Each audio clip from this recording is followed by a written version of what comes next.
I lost my job, and my sister threw a party, mocking me, while my family ignored everything I'd done for them. When her fake promotion got exposed and my parents asked for help, I left them on hold. It was a Wednesday morning when my whole world got downgraded to a cardboard box. I, Liam, 32 male, had been at the company for 5 years. Compliance, not the sexy part of finance, not the guys on magazine covers talking about vision and innovation. I was the guy making sure other people didn't tank the ship. I caught errors, flagged shady transactions, and kept us from eating millions in fines. I wasn't flashy, but I was reliable. Everyone knew that.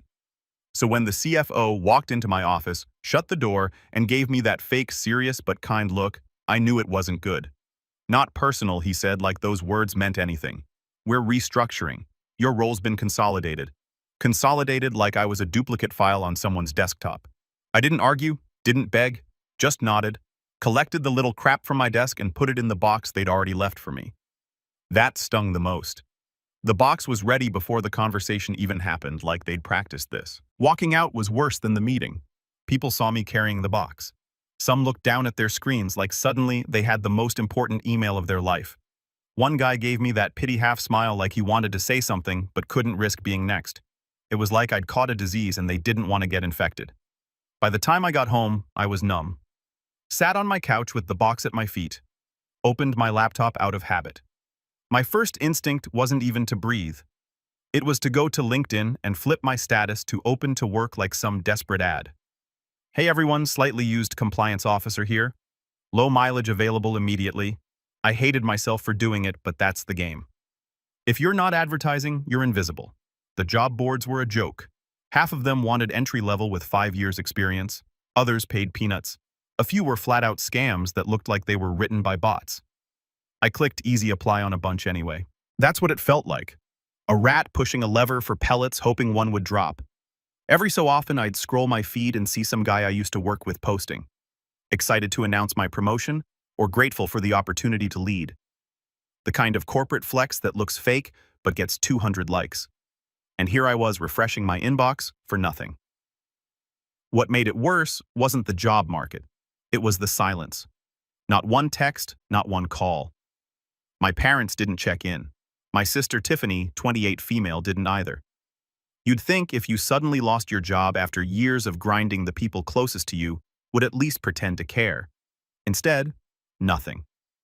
Phone stayed cold. And maybe that was the part that hit hardest. I could stomach a layoff. Companies chew people up all the time.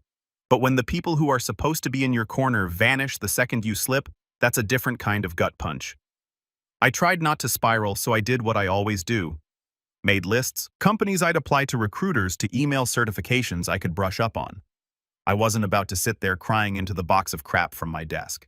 But every time I looked at my phone screen lighting up, it was just junk. Spam calls, recruiter blasts, nothing from the people that mattered. There was this bitterness creeping in. Not like rage yet, more like slow poison. Sitting there on my couch, laptop on my knees, I thought, funny, when you're doing well, everyone's proud to claim you.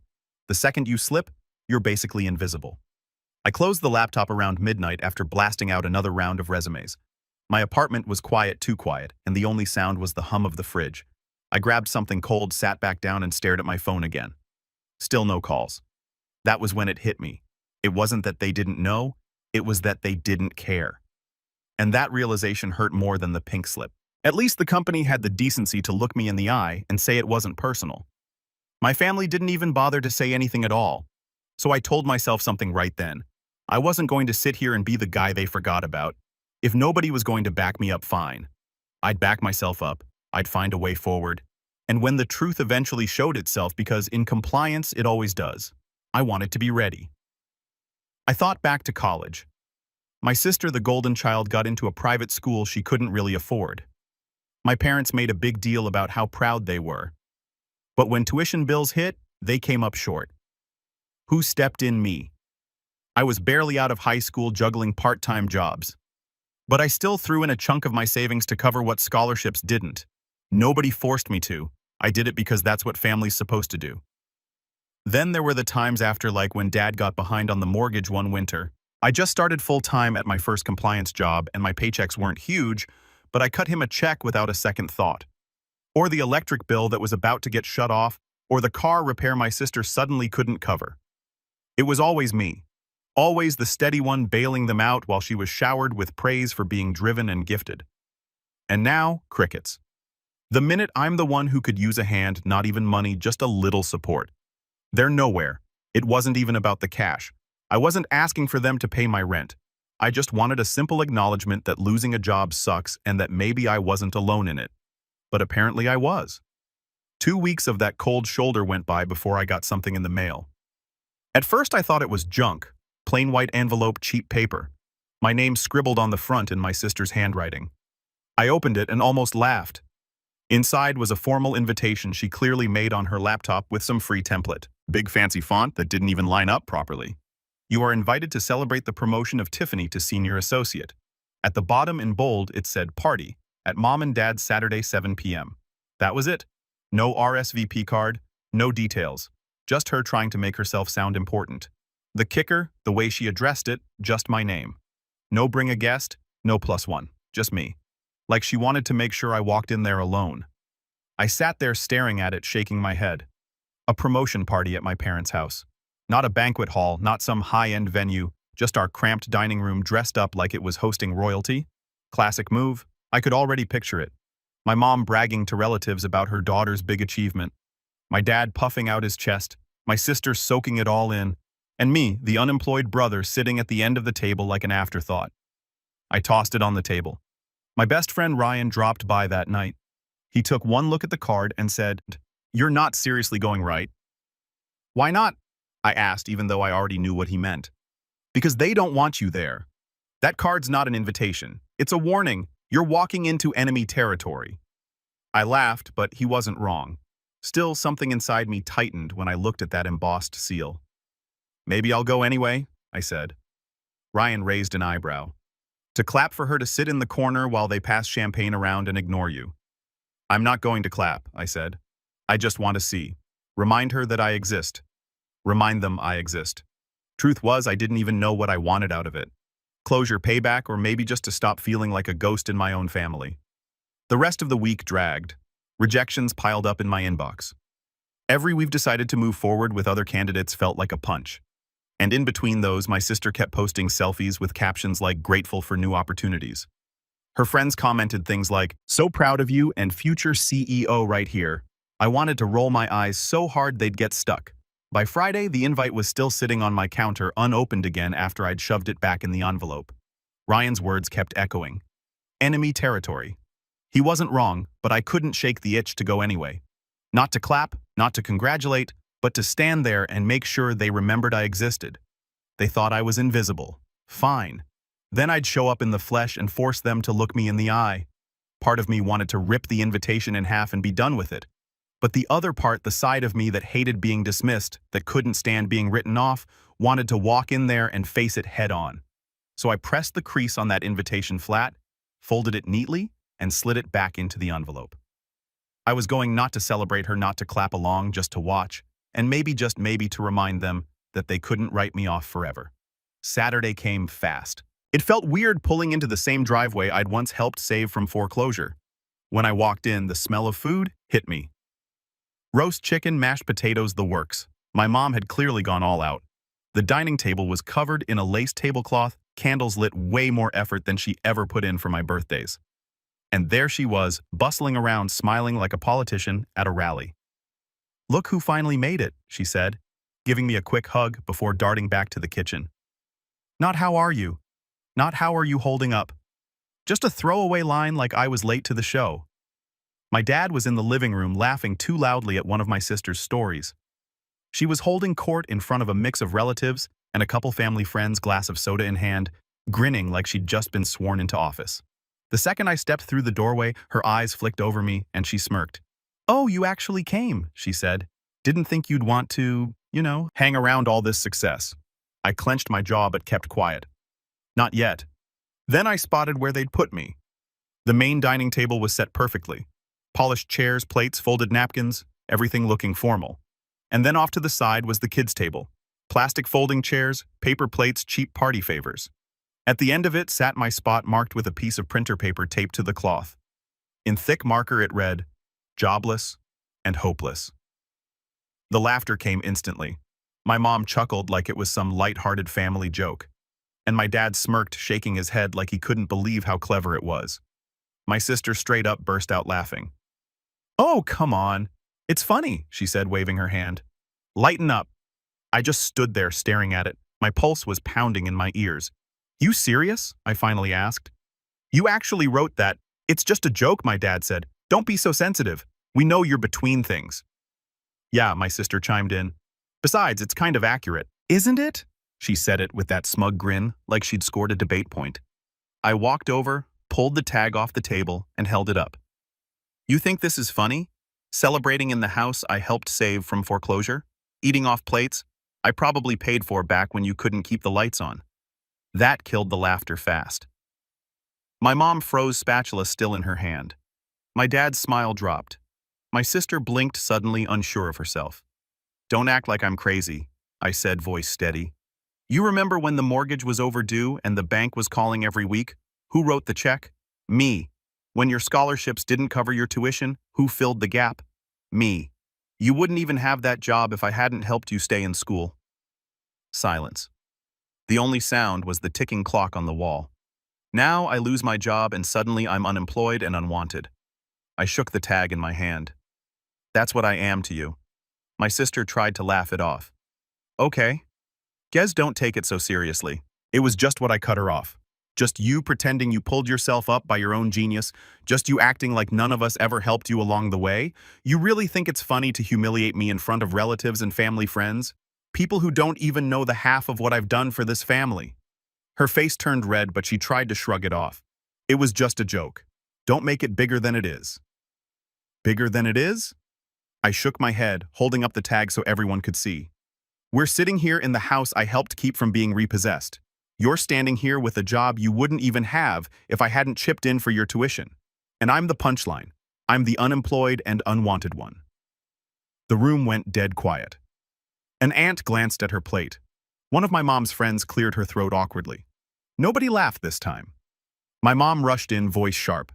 "Don't ruin this night. Your sister has worked hard and deserves recognition." I let out a short laugh. Short, not because it was funny, but because of how typical it was. Worked hard. I know all about hard work. I pulled 12-hour days, weekends, holidays, caught fraud cases that saved my company millions. Nobody here threw me a dinner. Nobody here even said thank you. But the second I'm down, I get this. I waved the tag. My dad's jaw tightened. "You've always been bitter. That's your problem. Instead of being happy for your sister, you—" "No."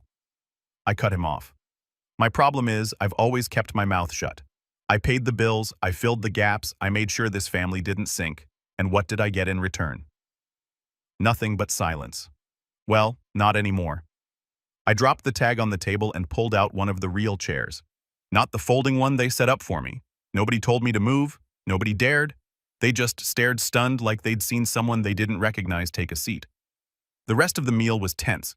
My sister tried to make her little speech about being proud of herself, but her voice wobbled. Relatives avoided eye contact. My parents picked at their food, saying nothing. I didn't clap. I didn't smile. I just sat there steady, eating like I belonged because I did. For the first time in years, I wasn't shrinking. After that dinner, something shifted in me. I went home still pissed, but also sharper, like I'd been slapped awake. They wanted to paint me as the weak one, the failure, the extra chair at the end of the table. Fine, but I wasn't staying in that role. The next morning, I opened my laptop and stopped half-witted my job search. Instead of sending out desperate, easy apply resumes, I treated it like a project. I built a spreadsheet, tracked openings, made notes on recruiters, even reached back to old contacts I hadn't spoken to in years. Every rejection I got, I logged and moved on. It stopped feeling like a death sentence and more like a numbers game. To pay the bills, I picked up freelance compliance gigs. Not glamorous, but work is work. Startups always need someone to comb through their paperwork or make sure their filings don't get them fined. Half of them didn't even know what they were doing. So I'd log on at night, clean up their mess, and pocket enough to keep rent paid. It wasn't the kind of job you brag about, but it was mine. And slowly, the sting of jobless started to wear off. Then it happened. A recruiter reached out with a message that felt different. Not the usual copy-paste garbage. She mentioned specifics for my resume projects I'd done, the fraud cases I'd caught. "We're looking for someone with your exact background," she wrote. I scrolled down to see the company name and froze. Vantage Systems. My sister's company. I stared at the screen wondering if this was some kind of prank. But no, the recruiter was real, the role was real, and it was for a completely different department than hers. Operations, not whatever corner she was fumbling around in. I thought about it for a long time. Part of me didn't want to touch anything connected to her. Why give them more ammunition? Why risk running into her and letting her spin another story at my expense? But another part of me, the bigger part, liked the idea of walking into her world on my own terms. Not as her brother, not as some forgotten relative, but as someone they actually wanted. So I went through the process. Interviews, case studies, reference checks. I didn't tell a soul, not even Ryan. I kept freelancing while juggling interview prep, building out examples of my past work like a maniac. And when the offer came through, I just sat there staring at it. Full-time benefits salary that was higher than my last job. I accepted without hesitation. Walking into that building on my first day felt surreal. The logo I'd seen on my sister's LinkedIn posts, the one she plastered everywhere like it was a crown. Now it was on the badge clipped to my shirt. The lobby was busy, people buzzing around, and nobody there looked at me like the unemployed brother. I was just another hire, another professional brought in because they needed what I could do, and that's how I wanted to keep it. At work, I didn't mention my family. I didn't drop my sister's name. I kept my head down, did my job, and let the results speak for themselves. When coworkers asked where I'd come from, I gave the short version. Compliance background. Did some freelance recently. Now here, that was it. No soba story, no family drama. The work itself was challenging in a good way. Cleaning up processes, tightening reporting, making things efficient, stuff I was built for. My manager noticed fast. Within a month, I was running meetings, drafting reports that actually got attention. After months of feeling disposable, it was like oxygen. Meanwhile, at home, my family kept acting like nothing had changed. They still saw me as between jobs, the quiet one floating around. My sister posted about her promotion constantly, pictures of her in blazers, captions about leadership opportunities. My parents ate it up, commenting things like, "So proud of you," on every post. Not one of them asked me what I was up to, which was fine. The less they knew, the better.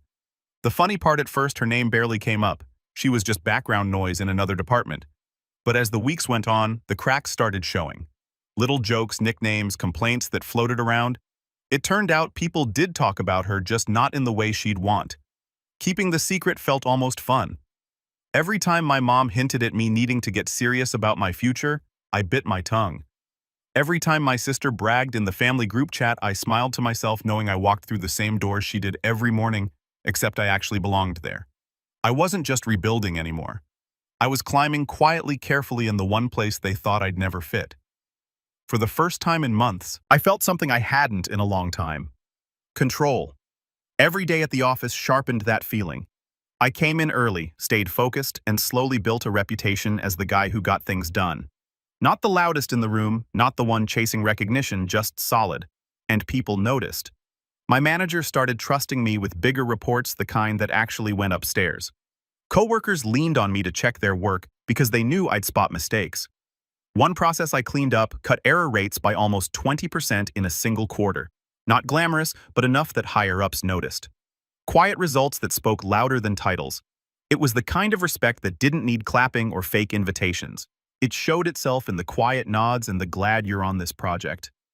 One afternoon, I was sitting in the break room with a couple guys from my team. We were eating overpriced sandwiches and half joking about the coffee machine being older than the building when someone mentioned a name that made me pause.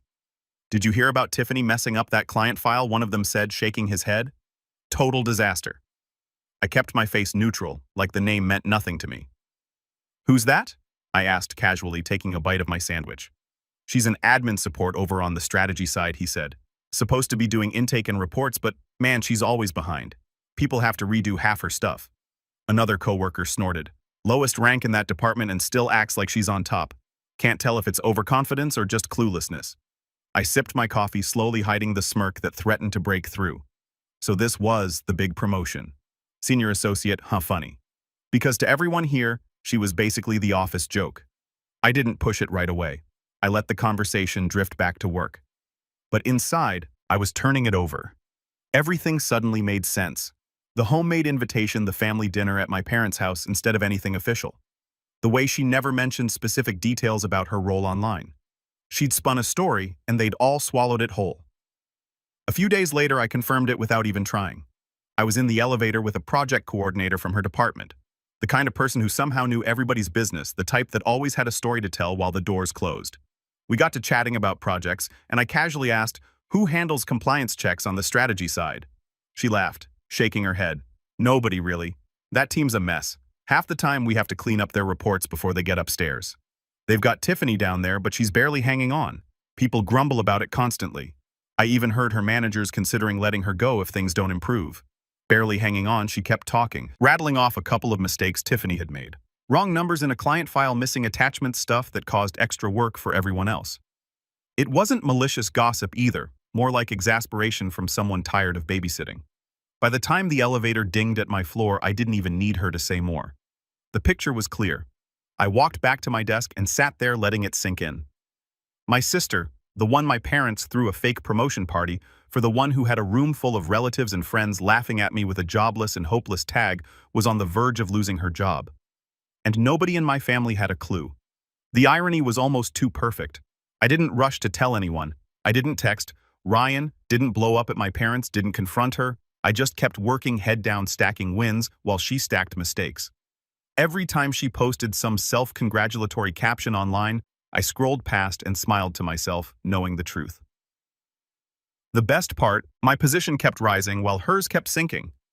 I was pulled into a project that put me in front of higher-ups, the kind of meeting where your name gets remembered. Meanwhile, I'd overhear whispers about her missing deadlines or sending the wrong files or not quite fitting the role. It was almost surreal. At home, I was still the quiet one, the one nobody asked about. In my parents' eyes, I was floating. In reality, I was sitting in the same building as their golden child, outperforming her at every level, and they didn't even know it.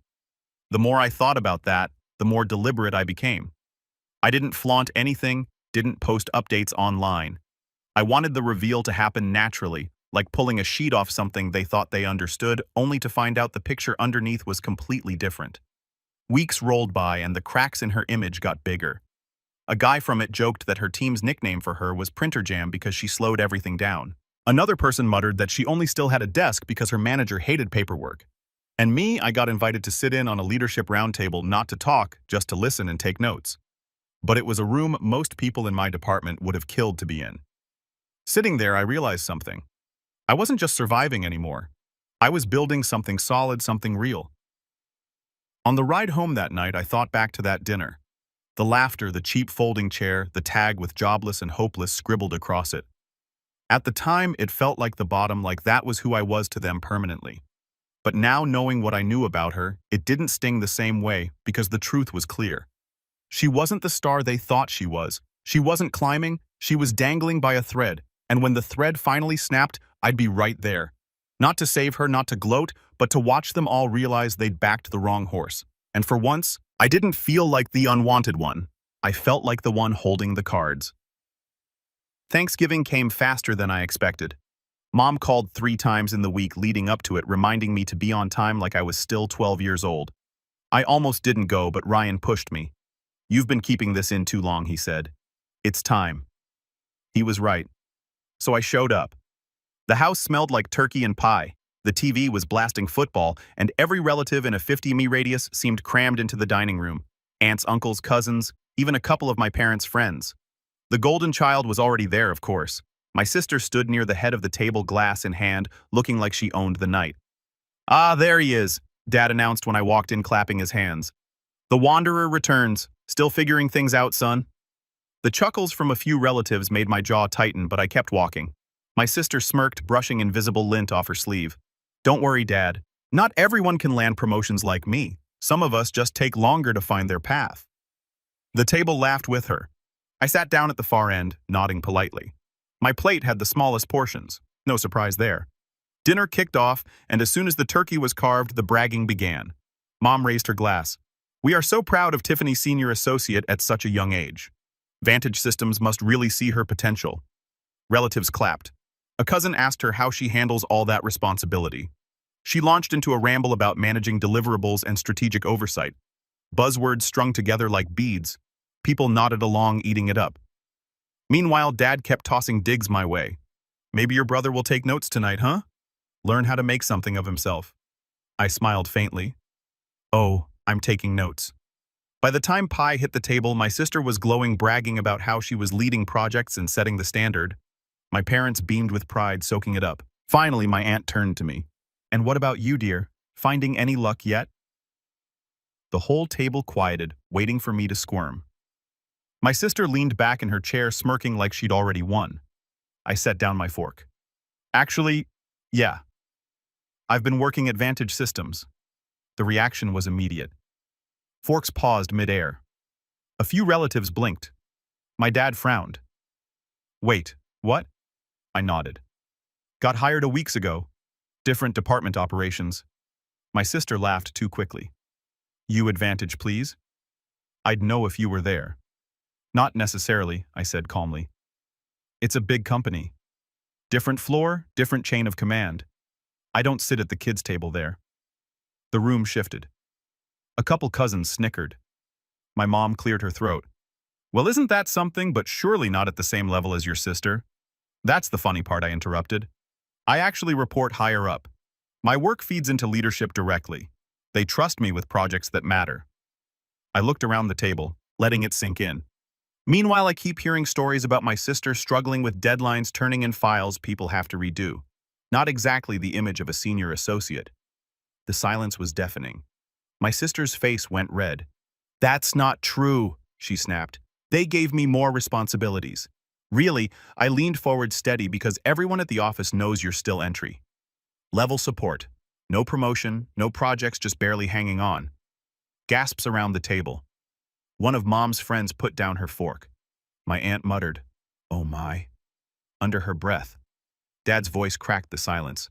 What are you saying? I'm saying, I said calm as ever, that while you've been parading her around as the family star, she's been lying to all of you.